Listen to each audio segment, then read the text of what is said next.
I therefore move, Mr. Chair, that Attorney Harry Roque be cited for contempt for disrespecting the members of this committee when he lied in order to evade attending the hearing of this committee where he was invited. So move, Mr. Chair. The motion is carried.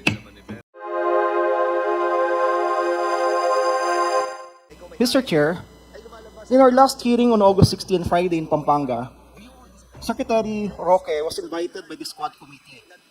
And Attorney Harry Roque sent a letter dated August 13, 2024, addressed to the Honorable Chairman, Robert Ace Barbers. Are you the lead chairman? Informing Chair Barbers that he will not be able to participate in the said meeting due to a conflict with the previously scheduled court hearing before the Regional Trial Court of Manila on 16 August 2024, the same date of our Quad Committee hearing. I have here a copy of that particular letter.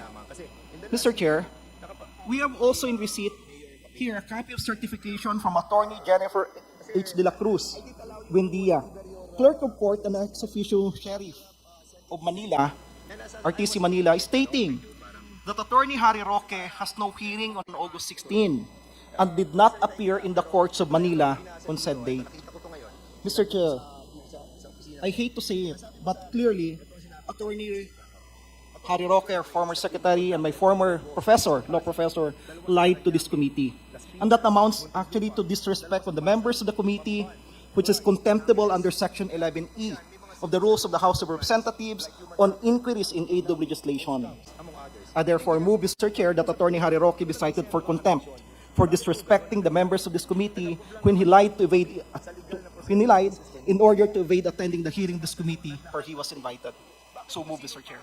I did not quite hear what you said, Congressman Salo. Can you please repeat? Are you moving for the committee to cite Mr. Attorney Harry Roque in contempt? Yes, Mr. Chair. Pursuant to Section 11E of the Rules of the House of Representatives in aid of legislation. Mr. move, Chair? Mr. Chair. Mr. Chairman, Before I recognize you, Congressman Fernandez, allow the chair first to determine the parliamentary status. The parliamentary status is that there was a motion by Congressman Ron Salo to cite our resource person, Attorney Harry Roque, in contempt for lying before this committee when when he was invited in August 16 when the Quadcom had its first public hearing. And according to that letter, he stated that he cannot attend for the reason that he has a hearing in an RTC in the city of Manila. Congressman Ron Salo read the certification issued by the Clerk of Court of the RTC Manila, which states that the hearing where Attorney Harry Roque is a counsel was scheduled in August 15 and not August 16. And in August 16, there was a certification from the same Clerk of Court saying that Harry Roque has no hearing in any of the RTC of the City of Manila. That is the parliamentary status, Your Honors, and there is a pending motion by Congressman Ron Salo to cite Attorney Harry Roque in contempt for lying before this committee when he submitted an excuse to his being absent in our hearing last August 16. Now, pursuant to our rules, Section 11 of the Rules of Procedure Governing Inquiries in Aid of Legislation, it says that the committee may punish any person for contempt by a vote of 2/3 of the members present, there being a quorum. The following shall be the grounds for citing any person in contempt. In this case, as stated by Congressman Salo, Before we vote Chairman Abante, of the contempt, we would like to hear first the explanation of the reason behind his absence to this committee.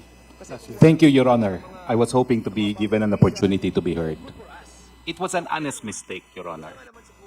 I have also been a member of this chamber we don't hold hearings on Fridays.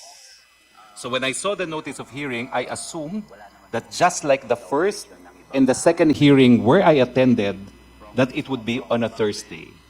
And that is true, that I had a hearing both in the morning and in the afternoon. And that is why I sent that letter. By the time I realized that it was a Friday and there was in fact a hearing, it was also close already to lunchtime and the hearing was in Pampanga. So I apologize for the honest mistake, but the truth of the matter is I have been here on Thursdays, so 2 hearings already, and I just assumed that just like in the past where we don't hold hearings on a Friday, that the hearing would be on a Thursday, as in fact today is also a Thursday. So it was an instance of, okay, there's a hearing, it's on Thursday again, and I have a hearing on Thursday. That's why I sent the letter right away, not even realizing that 16 is a Friday. That was an honest mistake. Had I had any intentions not to appear, I would not have appeared today as well. But in the first 2 instances, and those were the 2 instances where I was invited, I in fact appeared. I have no wish to disrespect the very same body of which I was a part of, which I consider at some point in time as my happy place, in fact, the House of Representatives. Thank you, Your Honors. Mr. Chair, Abante. I'd like to ask Secretary Roque, what is the reason for your apology? Well, it was really an honest mistake, Your So you're Honor. apologizing not for your absence, but for an honest mistake. It was an honest mistake, Your Honor, because I've been here every Thursday. And as a former member of this chamber, as a former employee of this chamber, I know that in the regular course of business, we don't really have hearings on Fridays. In fact, even if you call the trunk line of the House of Representatives on a Friday, no one will answer. That has always been the policy, no? So when I saw the notice of hearing, I really thought it was also on a Thursday, like the first 2 hearings where I attended. That is why I apologize for the honest mistake. Hernandez. Congressman Acop, you're recognized. Thank you, Mr. Chair. Attorney Roque, nag-assume po kayo na mali, di po ba? Nagkamali po. Kaya nga, yung assumption nyo mali. Opo, mali nga po yun. And therefore, pag nag-assume ka ng mali, you should be ready for the consequences. Hindi ba dapat gano'n? Yes po, but So- there was no intent to disrespect this I'm not chamber. asking whether you have the intent. Ang tinatanong ko lang po doon is, kung nag-assume po kayo ng mali, hindi po ba dapat tanggapin ninyo yung consequences? I will of course accept the consequences, the decision of this body, but since I was given an opportunity to be heard, I thought that there should be allowance for honest mistakes. Kasi, pagpasensya mo na ako. Kasi ako, I know that you have been practicing as a lawyer for a long time. Di po ba? Yes, Your Honor. And as a practicing lawyer, lahat po ng schedule ninyo nakalagay. For example, for the week, kung ano ang hearing mo for the week, ano yung appointment mo, nakalagay po. Di po ba? Totoo po yun. Kaya nga po, doon sa certificate, talagang may hearing po ako nung Thursday. And mali nga lang po yung assumption ko na yung sumunod na hearing ay hindi na pala Thursday dahil puro Thursday po tayo. Ang ibig niyo pong sabihin, wala sa schedule ninyo yung dapat umattend kayo ng hearing sa Friday, nung Friday. Yun nga po, nailagay ko po siya ng Thursday kasi every Thursday po yung hearing natin. Then, as it is, kayo po lahat ang may kasalanan. Wala. Opo, pero wala naman. Participation ng iba. Opo, pero wala naman pong intention to disrespect the Hindi ko chamber. po pini-question yung intention nyo. Ang pini-question ko lang, as a practicing lawyer, ang alam ko, yung mga lawyers, meron silang sinusulatan lahat ng kanilang mga schedule.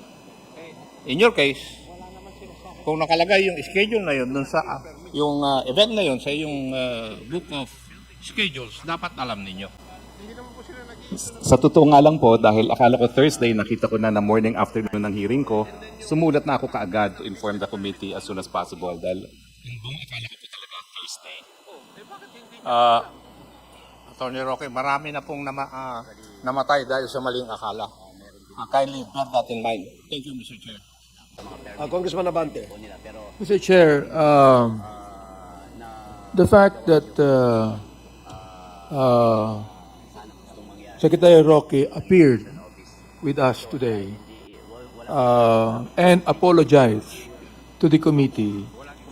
At sinabi po ni Congressman Acop, kung nagkamali siya, sinabi naman po nagkamali siya, I'd like to ask that we hold in abeyance the motion until such time that all of us would jointly actually join the motion of Congressman Salo. Also, I'd like to open this debate to any member of the committee to say something about this, Mr. Chair. Mr. Chair. Yes, Congressman Abante. Before we take the vote, I would like to ask Atty. Roque, being a part of this Congress before, if he believes that this committee has all the power to contempt anybody else.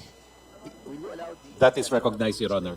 If you recognize that, therefore, your public apology also include that you believe and realize that this committee has the right to order you in contempt. That is recognized, Your Honor. That's the only thing that I would like to say, Mr. Chair. That's the reason why I said let us hold this in abeyance, because I'm not objecting. I'm not objecting. I am just asking that we hold this in abeyance, all right? And that's the only reason why. I'm not objecting at all. If, for example, the two-thirds of this Quad Committee would cite him in contempt, Mr. Chair, I would not in any way object, but I have given my manifestation. Thank you, Congressman Abante. Mr. Chair, and to this honorable committee, in consideration of the fact that the resource person, former Secretary Harry Roque, is my former law professor, fellow Kabayan Party List representative, and a former member of this House of Representatives, and in consideration also of his claim for honest mistake, and of course, the apologies that he's given to this committee. And finally, in consideration of personal relations, as you just mentioned a while ago, that he was my ninong, respectfully move, Mr. Chair, that the penalty be given be shortened to the barest minimum, which is just 1 day or 24 hours, Mr. Chair. Second motion, Mr. Chair. There is a motion, duly seconded, to impose a penalty of 24 hours to our resource person, Attorney Harry Roque. Hearing no objection, the motion is carried. The ruling has been made on the contempt order of this committee to our resource person, Attorney Harry Roque, and imposing a penalty of 24 hours detention in the detention facility of the House of Representatives. So after the committee hearing, we ask Attorney Harry Roque to at the LSB or the SAAD, the Sergeant at Office of the Sergeant at Arms, to assist Attorney Harry Roque to his detention center. Thank you.